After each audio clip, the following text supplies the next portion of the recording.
You are listening to Something Rather Than Nothing. Creator and host, Ken Vellante. Editor and producer, Peter Bauer.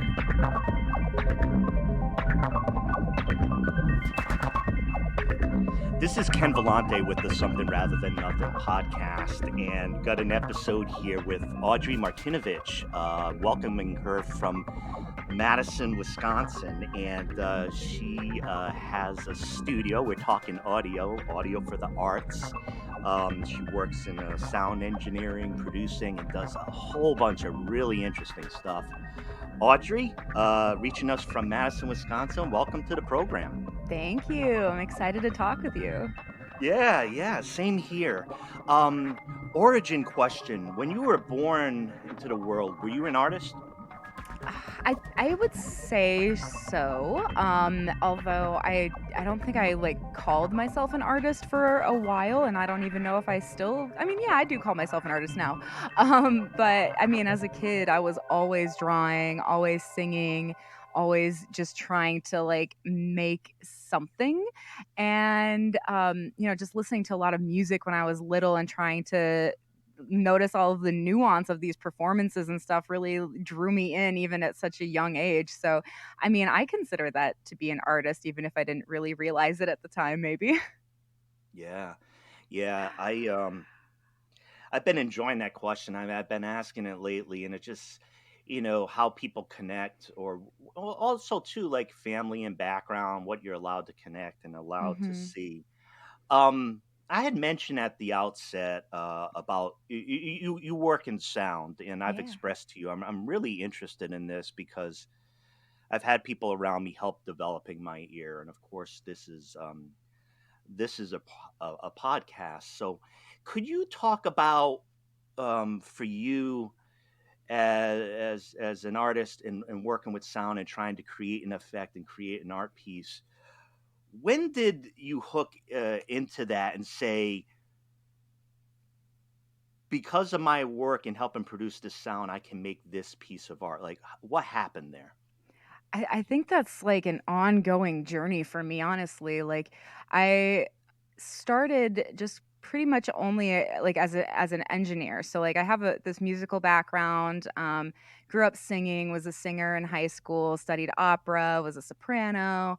And through recording my own voice lessons and things, I was introduced to recording from the engineer's perspective and less from a producer or a creator kind of perspective.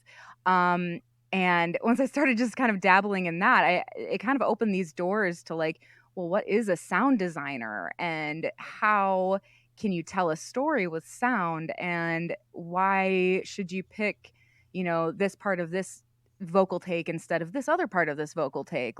What grabs your ear about these things differently?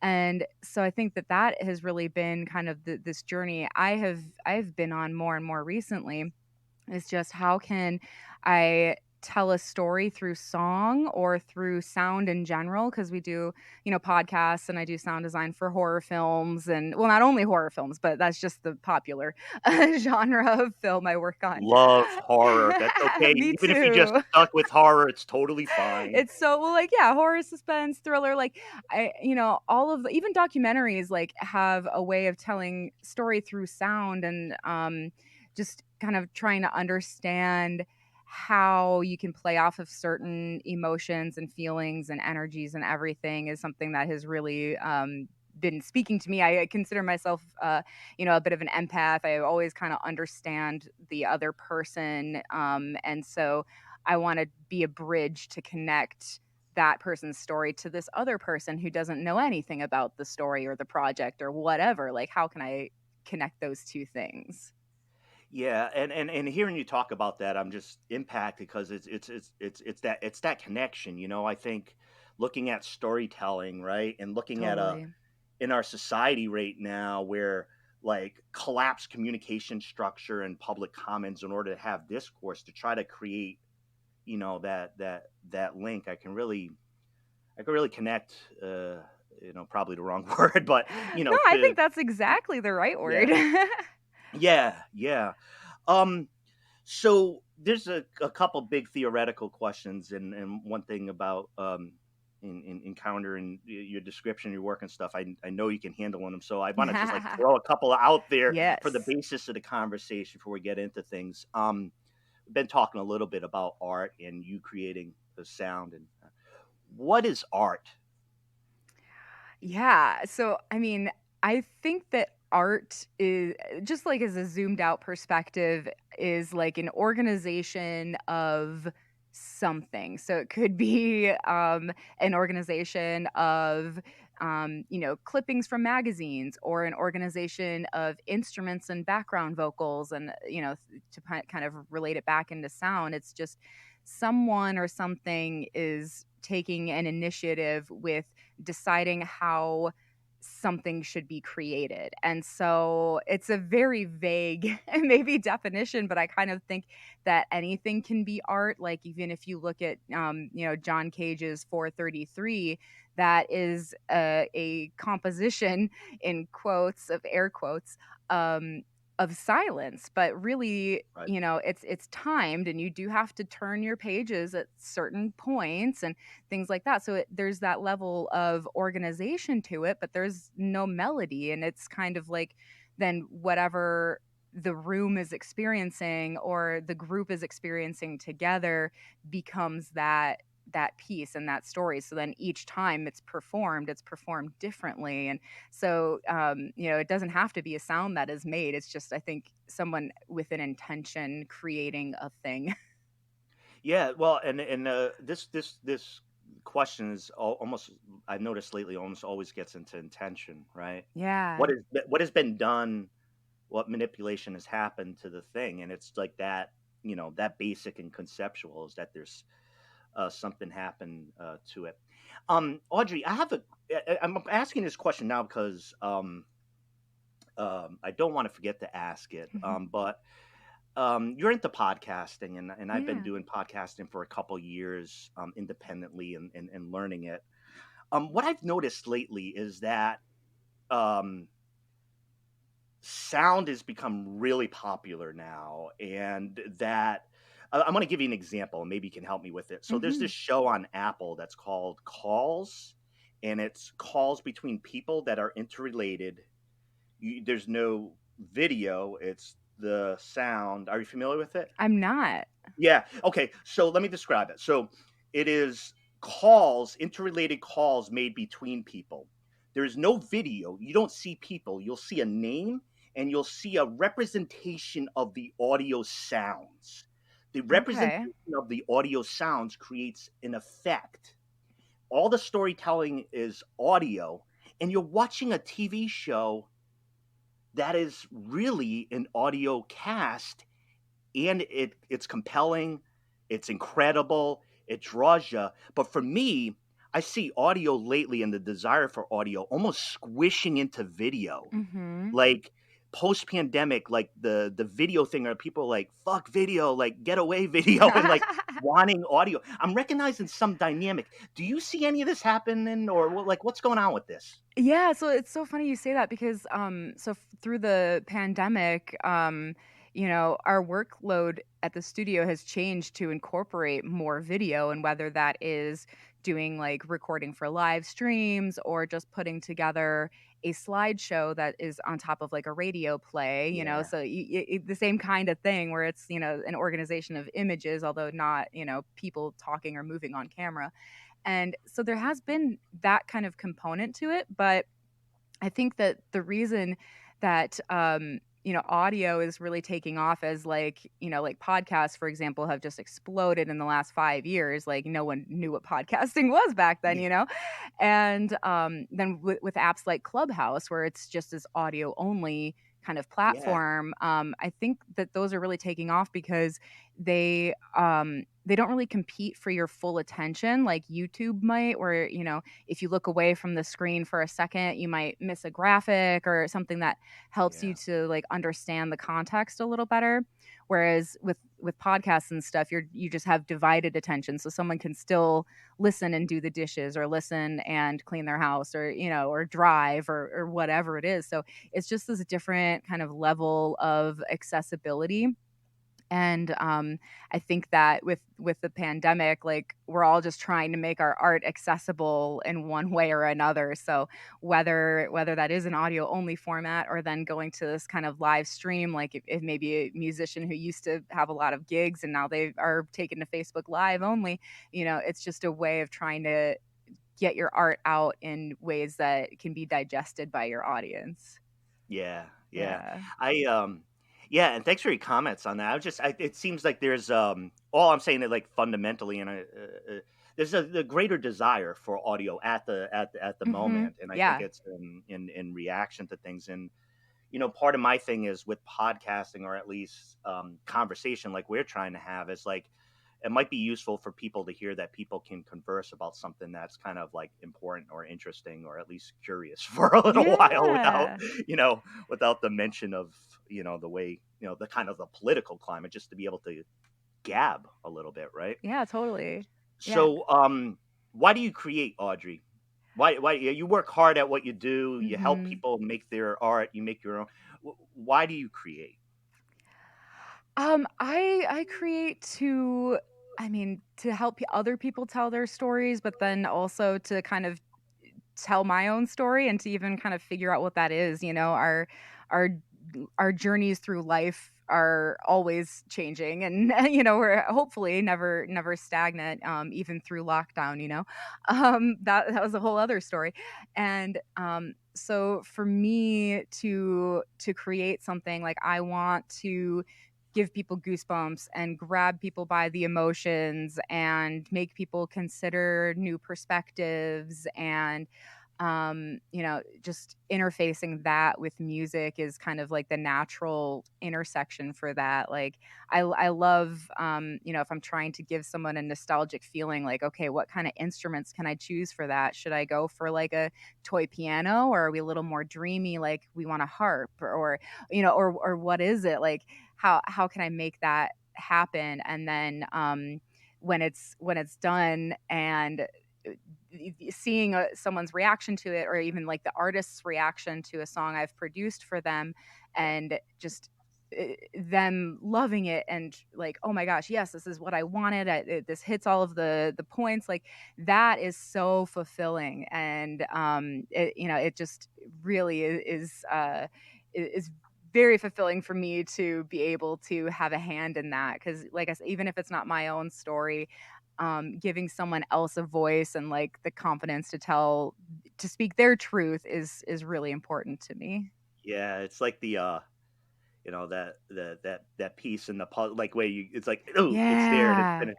they've trademarked the sound that Legos make when they click together. That's a Oh, really? trademark sound. Yeah. So Oh, so the so I I'm gonna think have to it's make sure trademark. to clear rights if I ever There's use that then. there no there's something so beautiful and reliable about this. I don't know, it's weird. Hmm. The two Legos clicking together. Oh, But that's that's really the intriguing. um hey, I'm gonna zoom in on a bit. You had mentioned about, I don't know, sound and effect, and you had mentioned horror and working on horror. I just want to, Hmm. I've done a couple, this done a lot of shows on the podcast, and horror pops up here and there. And I've had two guys, James Sweet and Vin DeSanti, who do very prominent Friday 13th fan films. Oh, So cool. horror, like wild Yeah. stuff. I'm a huge horror buff. Can you just kind of give us a little look or into? We're watching a horror movie. You're in the background trying to make Yeah. the sound. What's going on with that? Totally. Yeah. So, yeah, one of the things that I love about horror is like the little like there's a good opportunity for like Easter eggs. There's a feature length film called The Nursery that I did with a company called Three Tortured Minds, and there I was hired to do all the sound design, audio cleanup, and dialogue editing, all of that. But then also I was the composer. So, Oh, yeah, so that was a fun experience. A lot of work, but super fun. And so I took all these like little opportunities, like in the score, I centered around the chords D, E, A, D to spell dead. and which happens to some of the characters. And it's like one of those things that like people wouldn't notice unless they are a musician and they're like, wait a second, and and it might take them a few times watching the movie. Like that's the thing. It's like I want them to watch it again and again. I love it. And like with if there's like a protagonist, or I'm sorry, an antagonist, like the villain or whatever, I always think that they should have kind of a specific cue, like whether it's like a bowed symbol, as I did in the case of The Nursery, or I'm working on this other horror film for the same company, and that villain has kind of like almost like a rattlesnake, like kind of like sound that comes Yeah. up. Yeah. And I love using that to like play with giving you a hint that there's the villain, or making you think the villain is there when they're really not. And stuff like that is really fun to play Yeah. with. Like in The Nursery, there is this point where this girl is all alone in this big house and she's babysitting, and we're starting to get a little spooked, but not really a lot yet. And weird stuff is kind of happening. And then all of a sudden there's a knock on the door, and she goes to look, and like, she pulls back the curtain. I give this audio cue. She opens the door, and it's her friend who just came over. So it's like, it's like, right. Like we can kind of psych out the audience a little bit. And then there's stuff you can do like to make the audience like feel goosebumps in the right listening Yeah. atmosphere. If you boost all these really high frequencies, that is like a reaction our bodies have to that we can't help. So I can kind of control like, oh, this part's spooky. I want everyone to have like some goosebumpies going on. And as I said, I love giving people goosebumps, I guess.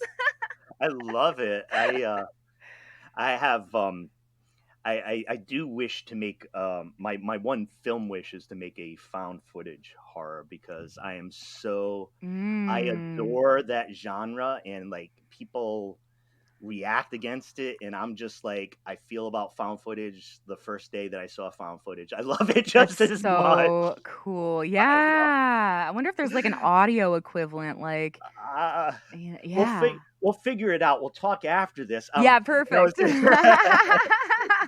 no, that's good. I appreciate your comment. I mean, like I said, I love I love horror, and I love some of what it does. Um, I wanted to ask you now, Audrey, and you can answer this creatively, or like how art appears in the world. But I've asked the question about like the role of art, and it was like it's been a super heavy questions at times, given like what's going on in society, and whether it's the pandemic, race inequity Mm-hmm. around the world, but in the United States and North America. Um, and also just to entertain or to help people survive and get from the beginning of pandemic to the end of pandemic. Mm-hmm. What do you think is the role of art? Yeah, I mean, all of the above. Like, I think it is kind of what separates us from other life forms. Like birds obviously can have a melody and stuff, but even if you, I actually read this interesting study about how birds like perceive melody, because even if they're humming the exact same notes, if you move that line like up a fourth, so it's more of a harmony, the bird has to learn it as a completely new melody. Whereas humans don't operate like that. We see, oh, it Wow. is the same melody, but it's just in a different harmonic space. So um and then there are other animals like dogs can perceive like rhythm, and they can like kind of bop to a beat, but they Yeah. they don't perceive melody the same way. But that is not the case in humans. Like we can perceive rhythm and melody and harmonies and organize it, and have this other kind of nuance and meaning and all of this stuff behind it. So I mean, whether that's like specifically the role of art, I'm maybe not sure, but like I think that is definitely what separates us. And I think that I guess, yeah, maybe the role of art then is to give us that human experience, like a way to process the world around us that we don't understand and have been trying to understand as long And as try. we've been around, Absolutely. No, thank you for that. I have a different question. You work obviously in production of sound and engineering. Um, Say you're working with an artist and they got this song, right? And they Hmm. got their pieces and they got their thing that they're doing. And you're going to come in and help them put it all together. What's your relationship with that? I mean, as far as maybe like your fingerprints on what you're creating based on what they have. How does how does that? Can you describe how that works or how you view that? Yeah. So, I mean, I kind of can operate in a sort of different context, but usually an artist has an idea for a song, whether it's totally fleshed out or not, can be a sliding scale. Um, so they'll come to me and want help with, the chord structure or, what instruments we should choose, just the overall arrangement. And I think it's really important for us to be on the same page about where the song can go. If I'm really feeling like, oh, this would be really great done like Americana with these kind of instruments or whatever, but the artist is like, no, I want to do it in, EDM only. Like, then it's not gonna, we're not gonna be a good pair, and it's just not gonna be a product Right. that either of us are particularly excited about. Um, so I do think that, someone comes to me and they kind of want some of my fingerprints on Yeah. whatever it is they're creating. Otherwise, they could pick someone else who, they want their fingerprints on it instead. But at the same time, like, the artist always has to be able to take ownership of what they're creating. I'm not gonna have someone bring something to me and then tell them, no, they're wrong, all of this needs to be different, we should change this to this and blah blah blah. Yeah. It's kind of striking a balance between what I think it should be, but hopefully that is always in line with what the artist thinks it should be, because that's really the most important thing to me, is that the artist is telling their story. If I am feeling like I have a story to tell, I will create a song and release it myself, maybe, or hire Yeah. someone to sing it, or whatever. I try to honor everyone's intentions. Yeah. No, absolutely. And I appreciate that because it's the kind of like the question of authorship around, Yeah. an art piece. And I think those are fascinating. A related question. All right. So you're working with the artist and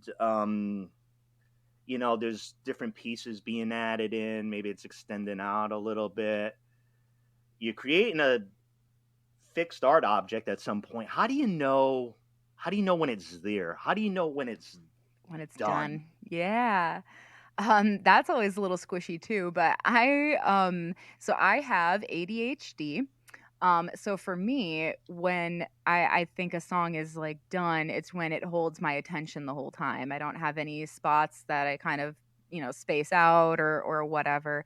And I try to pay attention to those spots, like where I do lose attention, and think, okay, why is that? Is that, do we need, to add a little instrumental flourish here, or some Yeah. like background vocals, or should we cut to silence to like have something totally different and then come back in at full chorus, or what has to happen? And I think that, that can help other people stay in the story of the song longer, because I think that it adds more impact if someone's mind isn't wandering too much. And since my mind wanders a lot naturally, I have a Yeah. different scale for, I guess, figuring out what is holding someone's attention and what isn't. Yeah. Yeah. I wanted to ask you another question too. Part of the podcast, I've gotten into music that's newer to me, even though it's traditional, Mhm. classical music, the symphony. Yeah. About 3 years ago, prior to the pandemic, I had never been to a symphony in my entire life, and there were really reasonable discounts for season tickets for the symphony, which shocked me. Right? Nice. I mean, I think my ticket, it still costs money and it's not Mhm. accessible to everybody. But I think that my average ticket price to go to all the concerts was like $13 or something. You know what Nice. I mean? It just averaged Yeah. out that way. Um, so I started to develop an appreciation for the symphony, but kind of a lifelong learning curve of not knowing it and then being like, oh, what's all this that's going on? I was just interested in your work with the full ensemble and symphony, and how you work with them out in Wisconsin. Do you end up doing like recordings that are released later, or how do you work with a full symphony in order to capture their sound? Yeah, so yeah, we do recordings that are released later. Lately, we've been doing more like small group, like quintet or quartets. I think the largest we've done is an octet with 8 people. It's funny, it was an octet plus a piano player, so really it was 9 people. But as far as like a symphony goes, ideally we want to mic up each player or at least each pair of players. Oh yeah. Yeah. So it can be a big setup. Like the first violin player, the concert master, they'll usually have their own mic that they don't share, because we want to sneak a little bit extra of them in the mix. But that's working with orchestras is really what has given me this intrigue about what instruments can I choose to reflect certain things, because I've noticed like, oh, a bassoon can kind of sound like sneaky a little bit, or Mm. and so hearing how all of these instruments like play with each other, I think has informed some of my production decisions. But yeah, for a whole orchestra, we'll probably we'll record at a hall in town here because we can't fit the timpanis through the door of the studio. um, so we'll go to like Overture Hall or the Sylvie in Madison, and we'll record each concert. So if it's a live performance, we'll record each of the times the orchestra performs, and then after the audience leaves, we'll record any spots that didn't go well during the performance. So we Yeah. have a patch session, is what it's called. And then we'll take everything back to the studio, and the maestro will have listened through each of the takes, and they make the ultimate decision about what takes to use where. And then I edit it all together. Oh, that's yeah. Thank you for that. Like I said, I'm so interested in that process, and Yeah. and I just stumbled a little bit when you said you had to mic up each one or two of them, and I'm like, Yeah. oh god, Yep. Yeah, 'cause it's I've like a seen those. 70. I mean, yeah, we'll bring out like we'll have 48 channels of something going on, and that's Wow. a master and a backup. And for more pared down concert recordings, we can get away with just miking the front, miking everybody as a group. But if it's for release, if the maestro wants more harp mic, I'm gonna have to have a mic by the harp, so that way when he asks for that, we can pull it up. If you mic with just a stereo pair out in front, like a more informal or archival kind of recording, you don't have the control over the individual elements. So it depends on what the end game is. But for release, yeah, 70 mics and figure it out. Wow. I know, having gone to the Oregon Symphony, I knew they had, maybe 2 or 3 years ago, a prominent recording that was, Grammy nominated, Mm, recording. Yeah, so it was under the Oregon Symphony. I forget which performance, but incredible, nice. like I said, an incredible experience, for me, and it was, accessible, for me. Mhm. Uh, Dropping back, since you're so nimble on the questions, who or what made you who you are? Wow. I think we're all a culmination of all of the decisions that you've made. So for me, like going to school made me who I am. It introduced me to audio, or like the technical aspects of it, like using Pro Tools and what microphones and how to use a console and that kind of stuff. But also like working retail has made me who I am, because like I Yep. match my clients, pace and their needs. And, I can handle people screaming at me and not let it bother me, not that I want that to happen, but it's cool. People have But bad you worked days, but you worked retail and but you I worked developed the skills. retail. So that definitely, anybody who's worked retail or like food service or whatever, like that makes you who you are for sure. I Um, yeah. oh yeah, I Uh, was gonna say, yeah, just generally saying yes to opportunities and like, hey, will you come run sound for my friend's band? Sure, I don't know how to use a console yet, but I'll figure it out. And then you Yeah. do. Yeah, I we did get sidetracked on. I think it was like the the light trauma of working retail. Oh man. Um, you know, I've done it. You know, I've worked a lot of time in supermarkets, which is actually jobs that I've I worked in love. You supermarkets know, too. Yeah. yeah, I love that. I love those jobs. I worked third shift there. The the pay was shit at the time for Hmm. me, but I enjoyed the experience and it does you develop a good skills when somebody asks you if there are any more in the back, right? The Yes. magical back. And you The say, well, magical. let me go check in the back and take a smoke break for 10 minutes and sit down. Yeah. Yep. Most of my retail experience was between either a shoe department of a department store or a makeup department. I was a makeup artist for a while too.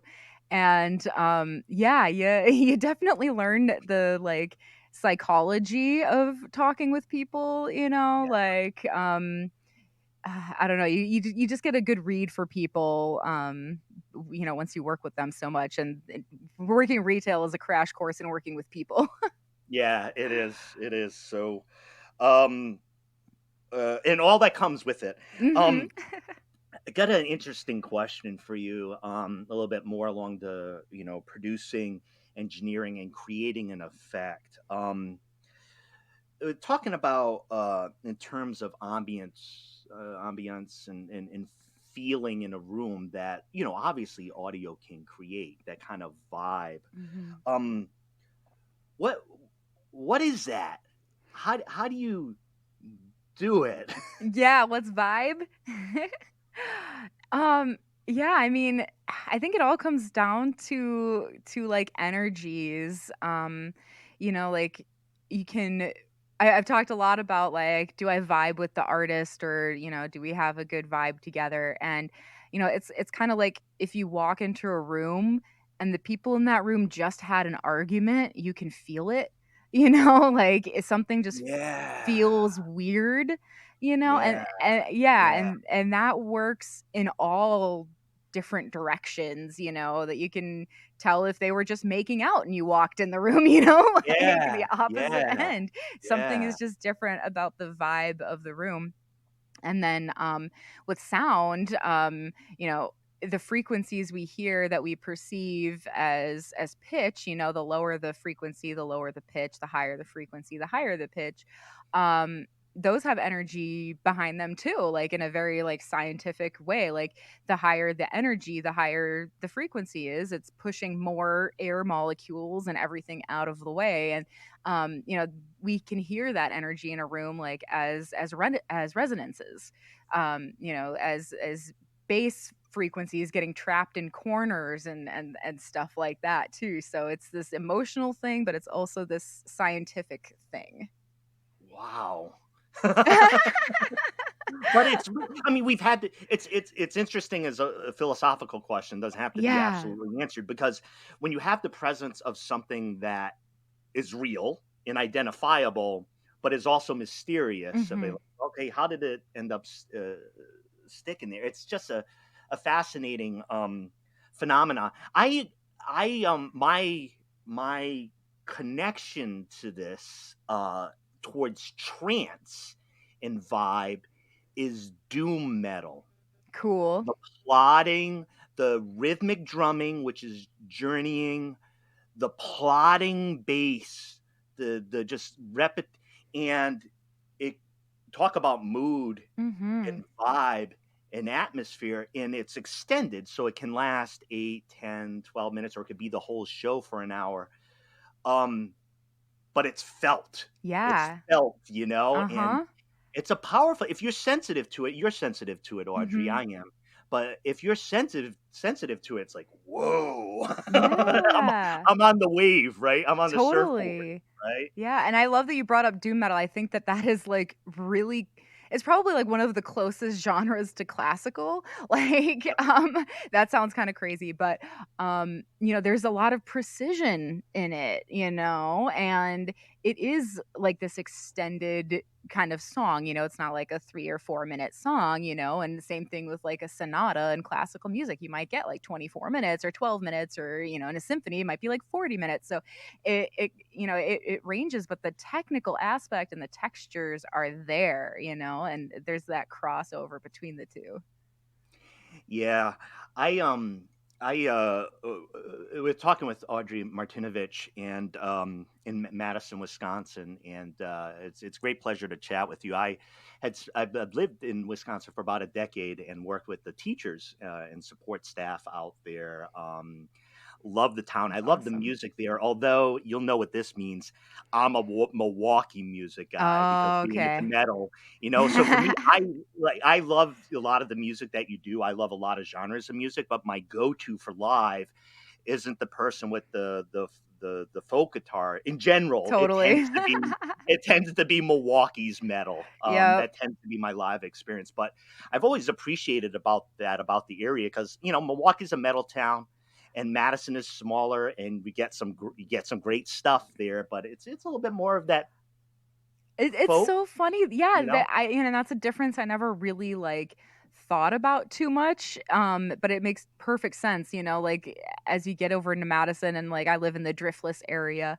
It is more like folk, singer-songwriter, indie, like Bon Iver, and I guess he's a little more up north.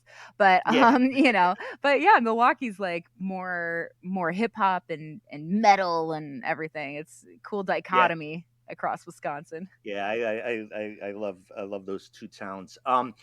Audrey, I got the big question for you. I got to throw. It's not a softball; it's a fastball. Why is there something rather than nothing? um, I mean, we've talked a lot about like energy and stuff, and so I think that we are just kind of like containers of energy of the universe, and so we're all tied together in that way. And so I think that our pursuit of something is to just like explore that connection and those energies in a different way. Yeah, yeah. Yeah. There's I love never the nothing, container. No, I love I love the container aspect. Like there's something I don't know, it really Yeah. vibes with me Oh, as far as good. like how you no, I like how you capture the energy and like what we are as vessels. For me, like Exactly, a vessel. That's a good word. well, for me, like the only way I've been able to understand personhood is I'm a philosopher and I studied Buddhist philosophy, and I was able to understand personhood a lot better from Buddhists who basically said, like, look, it's like a bundle of sticks that we are. Like we're a bundle, and they call it a skanda. We're a bundle of stuff like emotions. It's like Mhm. collected in a space, but don't think Yeah. it's like a unified molded. It's just a bunch of sticks tied together. Yeah, I like that. We take ourselves way too seriously, We're just a bundle of things. If it feels like that, and it's not a bad thing. It can be a Right. glorious thing too. Um, Audrey, I have a surprise question at the end, but for right now, and it's a little bit self indulgent. So, um, the what I want you to do now is, can you let the listeners know? And I know you work on a lot of different things, and you're based in the Midwest. Mhm. Let listeners know how to connect with your stuff, your services, things you put out there, projects you've worked on. Yeah, so the website for the studio is audioforthearts.com. And you can find me on Instagram at Audio Audrey. I have a link tree up that has a Spotify playlist with a bunch of stuff I've done, links to other social media articles I've written about how to keep music in politics, and reviews for gear and all sorts of different stuff. So, yeah, find me online. That's that's lovely, and I know it's just great presence that you have online, and a lot of the projects you work on are just very vibrant. Um, the question I have for you, here's the self-indulgent piece of it too, and I'm this is going to be a little bit like humbling. Um, I think that Antonoff, who works with Taylor Swift, Mhm. is a brilliant producer, and I've lacked the language to be able to articulate it. And I'm a huge Swiftie, And with Folklore, the album, here's the funny piece about it. Folklore, the album was released. And for me, when there are great albums, and for me, a great album is like The Cure, Disintegration, like mood, atmospheric. It's a little bit dark. It's going into the soul and seeing if you can come out. And that's what that one, that like Folklore is to me. So obviously I'm like really, really into it. Yeah. But there's a piece here I was wondering if you could help me with.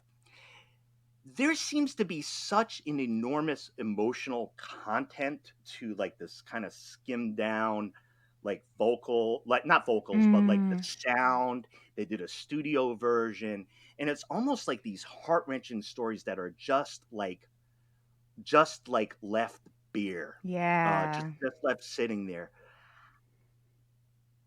How does the producer make it like that and still sound whole? You know what I mean? Because you can put Taylor Swift voice on it, but it's Spear, you know, like Bon Iver. It's Spear, and it holds all this emotional content, in my opinion. Do you know how?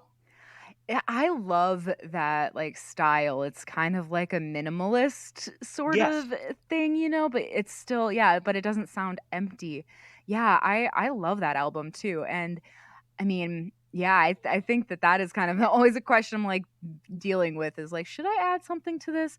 And I think that with Folklore, that's such a great example of how, you know, adding more and more stuff to those tracks would have taken away from the intimacy and everything. So it's just thinking about like, you know, how intimate do we want to get with this? And then how do we like hold that attention, you know? So, with, you know, an acoustic guitar and a vocal, you can hold attention just by like adding some, you know, ear candy licks on that acoustic guitar or, you know, some vocalizations in the background or something there, you know, if you need to. But, you know, I feel like you kind of know it in your bones. Like for me, I listening to that album, I was just like so drawn into her voice and what she was saying. Exactly. Where everything else just kind of, you know, faded away and, you know, wasn't the main focus for me. It was like really just centered on the story. And I think that is what made it so powerful. It's like it wouldn't be the same record if it had, you know, drum kits and bass and, you know, everything on top of it the whole time. Yeah, I appreciate that, and then you explain it because, like I said, I've been like, there's a strong connection, of like the emotional connection of what's there, and I've been thinking about like, and it helps because I was like, well, a lot of people do spare things. A lot of people get out, you know, your guitar and sing your song, but it doesn't always be like, oh my god, like the content and the. So, thank Keeping you that for your vulnerability. indulgence with that, because really interested in just learning about that dynamic some more. Audrey, I got to tell you, like talking to you is like real. I've learned so much, and it's really been a great pleasure to connect on. I think some overlap and interests there on sound and horror, and you said you were a soprano as well in the past. You had done some singing, right? Yeah, I've had a couple. Not that I prefer sopranos because I'm really a little bit ignorant on this, but I've had a couple guests that were sopranos, and I've been trying to bring in, you know, kind of classical music, but also I guarantee you, Audrey, you will get your doom metal episodes here as well. So, good. Audrey Martinovich, thank you so much, and your work with Audio for the Arts and your work with artists, absolutely incredible. It's been an absolute pleasure to talk to you. Thank you so much, Ken. I've had so much fun talking with you too. Thank you. All right.